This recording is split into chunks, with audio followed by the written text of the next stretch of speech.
Olá, meus lindos, olá, minhas lindas. Vamos resolver aqui uma questão do Enem de 2015.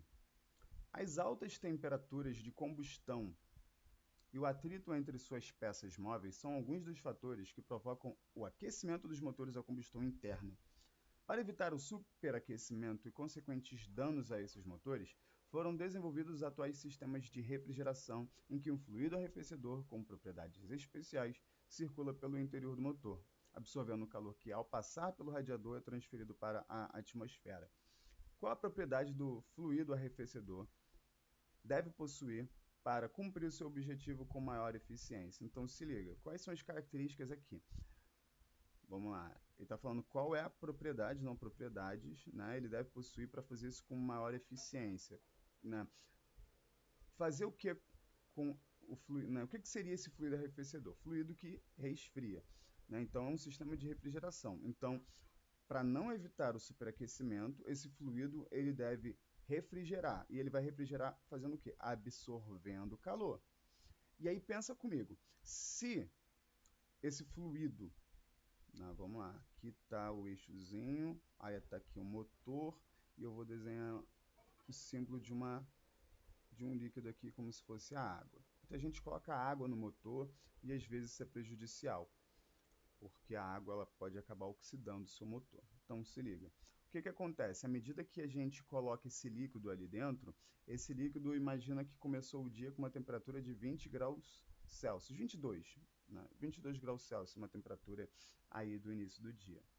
O motor, à medida que ele vai esquentando, ele pode atingir uma temperatura de 90 graus Celsius. O que acontece? Se o motor está a essa temperatura aqui e o líquido está a 22, né, esse corpo que está mais quente vai doar calor para o líquido. Então, se ele vai doar calor, o líquido tende a fazer o que com a temperatura? Aumentar. E se não houver ali uma maneira de você esfriar esse líquido também, o líquido vai esquentando, vai entrar em equilíbrio junto com o motor e vão ficar esquentando infinitamente.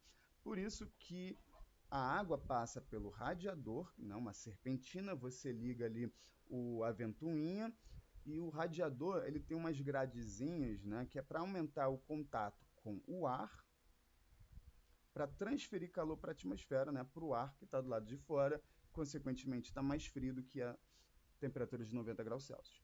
Perfeito? Então, o que basicamente a gente tem? Se a água ela vai esquentar, se ela esquentar muito rápido, se ela absorver um pouquinho de calor e logo esquentar, isso não vai dar bom. Perfeito? E aí, se a gente está sabendo que essa temperatura ela vai aumentar, né, essa temperatura vai variar desse líquido, então significa que a gente tem uma característica chamada de calor sensível. Esse calor sensível depende da massa do líquido, do calor específico do líquido, vezes a variação de temperatura. Então, a quantidade de calor fornecida vai ser fornecida pelo motor.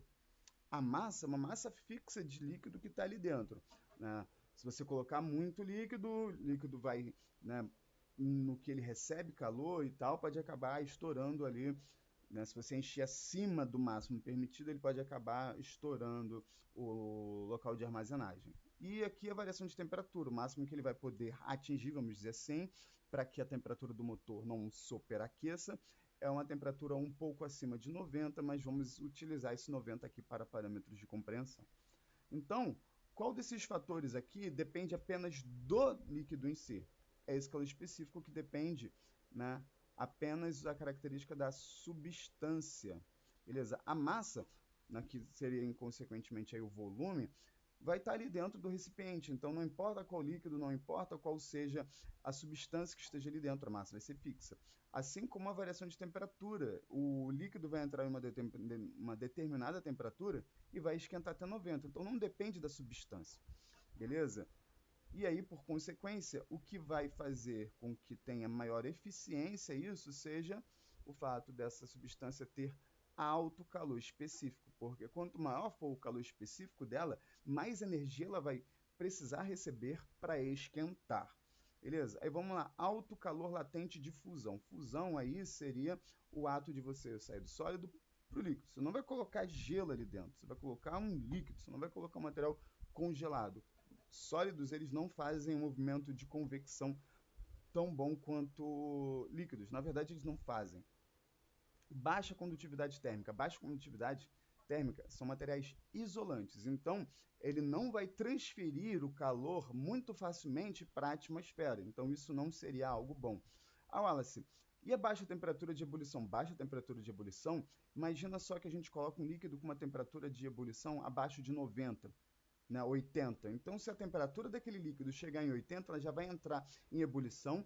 Vapor ocupa um volume maior com a mesma massa do que líquido e poderia pressionar muito mais ali o recipiente onde esse líquido é armazenado. E a letra E, alto coeficiente de dilatação térmica. Quanto maior for o coeficiente de dilatação térmica, mais aquele líquido vai se dilatar, mais ele vai aumentar de volume, e a gente também não quer isso. Então, resposta aí desse Enem 2015, alto alô específico. Qualquer dúvida pode comentar. Peço que você me siga aí no canal e até mais.